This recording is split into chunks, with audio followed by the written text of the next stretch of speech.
Let's talk. So, today we are going to talk about my 600-pound life, the story of Kelly. Now, if you're new to this channel, basically what we do here is we just recap the story of my 600-pound life and we just kind of recap, review, talk about it. I want this to be a safe place, a community of where we can just go and kind of just talk about the show. So, we're going to talk about the story of Kelly. I got some notes here because I really want to tell her story right. So, Kelly, um, 41 years old, and she lived in North Carolina. She lived alone by herself. Now, I was kind of saddened from the beginning of this story. The story starts just like every other story starts. She gets out of bed, goes and gets herself dressed, and then goes to get something to eat. Well, she tries to get herself something to eat. However, she lives in a basement apartment, has to go up 2 flights of stairs. I mean, the lady was struggling to get up those flights of stairs. I was so sad watching her go up them stairs. I was mad at the apartment complex. Like, why had anybody noticed that, or has she not complained, or tried to find her an accessible apartment so where she didn't have to do that and put all that strain and energy and effort into getting to her car safely, because that was so unsafe. Anyway, so she gets to her car, but her car doesn't work, so she calls her dad, goes back in, waits for her dad to come. Now, this is why I said I was saddened from the beginning, because to me, you could tell that there was a very sad and there was a very lonely undertone with Kelly. She had mentioned one time, she was like, yeah, my dad, he's the only one that bothers to come by and check on me. Some time to time, he'll take out the trash and do some things around the house. So that was pretty sad from the beginning. So that's where the story starts at. And then it starts to go into her childhood. Again, like all the 600-pound life dudes. Talks about her childhood. Pretty much she was raised. It didn't really, I can't remember if it told why, but she pretty much lived with her grandparents up until like the age of 5. And then her grandfather died. So her grandmother went into a assisted facility and children were not allowed, so she had to go live with her mother. Again, Kelly really didn't touch, she really didn't talk much about her mother. We just knew that her mother was not really there and didn't really have time and didn't really do a lot of cooking, so they ate a lot of bad foods. Now, she did talk about from the age of 7, I believe from the age of 7, she said to 9, she was getting sexually abused, molested. Then at 9, he actually started raping her. And that went on for a couple of years. So from like 7 to 11, my understanding, she was getting sexually abused. And so she just started to eat, run to food to cope. And that was just where a lot of the eating for comfort came to her from. So that happened for a few years, and then she finally told her mom about it. Her mom did nothing, and so that just continued to fuel her to eating and just her comfort and not really having anywhere to go. Again, just feeling alone, feeling abandoned, and not having anyone in her corner. So that happens to her. And then she always talked about how she wanted this person, her abuser, dead. And so another traumatic event, she's at a bus stop. He happens to go by. They make eye contact and the bus hits him, kills him. So she feels guilty, feels all this internal things going on like it was her fault and somehow she caused it. So again, she ran to food from there. So then I believe she said she was like 200 pounds by the age of 12. And then by the age of like 15, she was like 300 pounds. And I want to say by the age of 18, she was like 400 pounds. Then she does graduate high school. Then she goes off to college. Now, she goes to college, she gets pregnant. That's when it becomes a problem. Again, she's in an abusive relationship, and then she eventually lost the baby. And then she said at this point, she just really didn't care about her weight. And I believe she got over 500 pounds at this time. So things were starting to get hard for her. A couple years later, she was filed disability because she found out she had diabetes, high blood pressure, and a host of other medical conditions. So that's when she went on disability. Then her father, um, her mother, her mother, trying to get the story right, her stepsister convinced her, hey, come live with us. That's her father's family. And she did. She moved to North Carolina with her father's family. And it seems like she stayed there a few years. But it seems like they just could not take care of her. The demands of taking care of her was too much, and she ended up moving into her own apartment. Her mom passes at the age when she's 35, and she said pretty much since then she only went out to like go to the grocery store or go get some food. Other than that, no really social interactions went on. So she's living by herself, and she did call a friend, and then her friend was one of the ones that was going to help her go to Texas to visit Dr. Now. So they get to the airport. You know, that was a long, traumatizing event. They get on the airport. She gets there. Fine. They finally make it to Dr. Now's office. They get to Dr. Now's office. She weighs in 726 pounds. And Dr. Now, it didn't say how tall she was. She looked very short. And Dr. Now had noted that this was like one of the highest BMIs that he's ever seen. I believe her BMI was 117.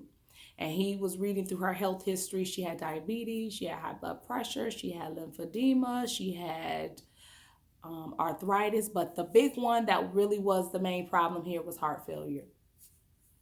And so Dr. Now was like, look, we gotta get you settled and make sure that there's no impending life-threatening conditions. And Dr. Now does this when he have patients that have a lot of chronic conditions. If you go back and look at some of the other cases, you'll see this is a pattern. This wasn't really new. He does this when he feel like, okay, you had a long journey, you got a lot of medical conditions. I want to make sure that there is nothing going on here serious. But he says, what we're going to do, we're going to get you in the hospital. We're going to put you on a no-carb diet, 1,200 calories. I'm going to get you up activity, hour in day, hour and night. We're going to get you moving. We're going to get you going. We're going to get you safe to a safe point where you can have surgery. So she left with some hope. But then he comes out in the waiting room and he checks her heart and her lungs. And he's like, oh, you're wheezing. I really need to get you to the hospital. Now, this is where I kind of had some questions. And I was like, the show is going to have to start doing things differently. So they send her out. I don't know if it was a regular taxi cab. I don't know if it was a medical van. I really couldn't tell, but she gets stuck. And not only does she get stuck for a long time. And I knew that her medical condition was pretty high because Dr. Now was out there. Now, he'll be out there sometimes during the transport, but if you know anything about the medical field, you know the doctors are not standing around watching and helping people get transported. They just don't do that. And so he was there actively watching her do this and actually helping her, trying to get her unstuck, calming her down, checking on her during this process. So I knew that her medical condition was kind of at a dire state at that point because, again, doctors, they don't do that. Even on TV, they don't do that. So I knew that Dr. Now really felt like, I got to watch her. She is not stable. So finally, after this long, drawn-out ordeal, the firefighters had to come. A lot of people come, and they were able to safely get her in this car. They kept her in that same car, and they were able to get her away. This is when I really knew that something tragic was going to happen in this show, and my daughters are my witness. At that point, after the scene with getting her in the car, it was like 53 or 54 minutes. And I'm like, that's only an hour of the show left. So we on month one, literally day one almost, and we already 53 minutes in. I knew something tragic was going to happen because we already halfway through the story. Why are we halfway through the story and we still at month one? So they finally get her to the hospital, run the test, and I know, again, too, this is how I knew it was alarming. The way Dr. Now was talking, I knew that her medical condition was kind of serious. But they kept her in the hospital for a month, were able to get her, she lost 122 pounds there.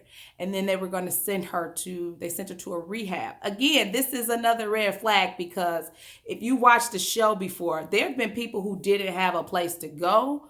There have been people who were flat out homeless and just was barely scraping, trying to find a place to go. Some people had to go back home because they didn't have a place to go, or they can't start the program until they move out there. But the fact that he took her to a rehab, you can't stay in a medical rehab. I mean, I guess unless you own the place and you just say whoever can stay and dictate, but I don't think Dr. Now owned that facility. You can't stay at a rehab facility unless it's medically necessary. And so for her to stay at that rehab, there had to be enough medical conditions, and it was medically necessary for her to stay there. So I knew that her medical condition was pretty dire at this point by the fact that she's able to stay at this rehab facility for so long. So she stays at the rehab facility this time. Let me see. How long did she lost 102 in the 122 pounds in the hospital, then went to the rehab. Oh, when she went to the rehab, she she did not give consent initially for them to control her diet. So she was ordering food. Dr. Now came in. It was probably a couple weeks went by, and he came in. And again, this is how I really felt like her medical condition was dire, because he wasn't like, you better do good or you out of this program. There's nothing left. His talk wasn't like that. His conversation wasn't like that. He was very sympathetic towards her. And he was like, look, you are in a life or death situation. You came here to change your life. If you don't change your life, it is a matter of time before your body is just going to give out and you are going to die. He's like, do you want to live or do you want to die? And she's like, okay, you're right. I want to live. And so she provided the consent to the facility to go ahead and, so she wouldn't be able to order any meals. So after that, she did good. She stayed in there about another 6 weeks, I believe, for a total of 2 months in the rehab facility. And in that time, she lost another 98 pounds in 6 weeks. So she's down now already 187 pounds of weight loss. So Dr. Now's like, look, now you have to go home and you have to show me that you can lose weight on your own. So she has family there in Texas, not too far. She goes live with her cousin Gary and his family. Now she's there for a month. Doesn't really show any scenes or much clips in the house and the dynamics of what's going on. So we don't really know too much of what's happened, transpired in the house. But we do know when she goes back for a month checkup, she's lost 33 pounds. Now, it wasn't the 40 pounds Dr. Denal told her, but he said, you know what? I could tell you try. I could tell that you've changed your eating habits, and we're going to go ahead and proceed with the surgery. Now, they proceed with just the surgery. She gets the sleeve, the gastric sleeve at month 6.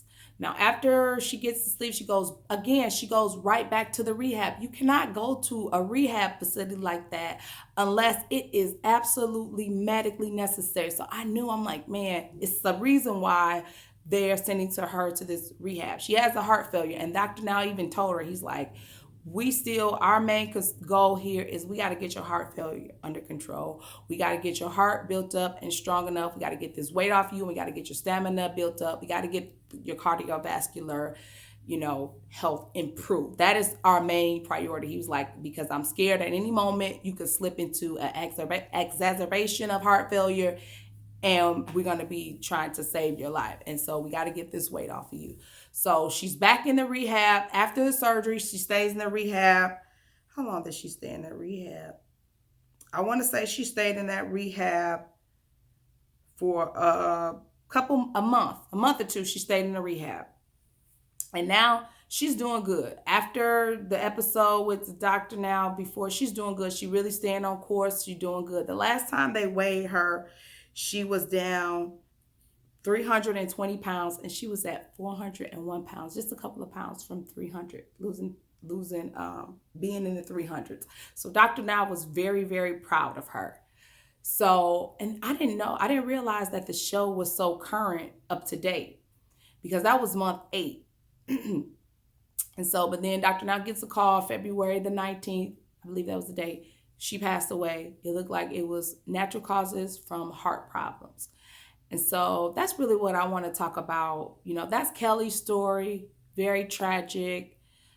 Condolences to Kelly and her family. I'm so sorry that happened. She really did. And Dr. Now was really proud of her because she really fought obesity in the end. She really tried. She turned herself around. She listened to what the doctor said. She had some slip-ups. Everybody's going to have slip-ups, especially on a weight loss journey. But she tried and did the best that she could do. It was just too much damage done to her heart. You know anything about heart failure? Basically, the heart is just so weak. It's not able to pump the blood effectively to the rest of the body. So it just eventually, the body can't survive like that. So that's really where the story ends. But there's still a lot of discussion left after that. And it's not just for people that are 600 pounds. I think a lot of people can take this story and use it to be inspirational, because she fought. She lost in the end because so much damage had been done to her heart. And it really, at that point, medical intervention only goes so far. But really, the discussion that I wanted to have, a couple things I wanted to talk about. And I'm actually going to make a video. I was going to wait until the season is over, but I think I'm going to make a video sometimes this week. It may be up by the time this video is out. But I want to talk about a couple things that the show could do for the people in 600-pound life. Number one, I think that the show should start doing immediately, and comment down below if you agree or disagree. I believe the show should start to be able to safely transport these people. I feel like to travel anywhere when you are 600 plus pounds can be life threatening. And Dr. Now and the show says it over and over and over and over again. So I feel like the show should really provide transportation to Dr. Now, like how they're getting on airplanes. And, we've seen people rent U-Hauls and vans and literally sit in the back of vans, stuffed in the back of cars. Like, that is so not safe. I feel like the show should take some responsibility and transport the patients safely while they're on the show.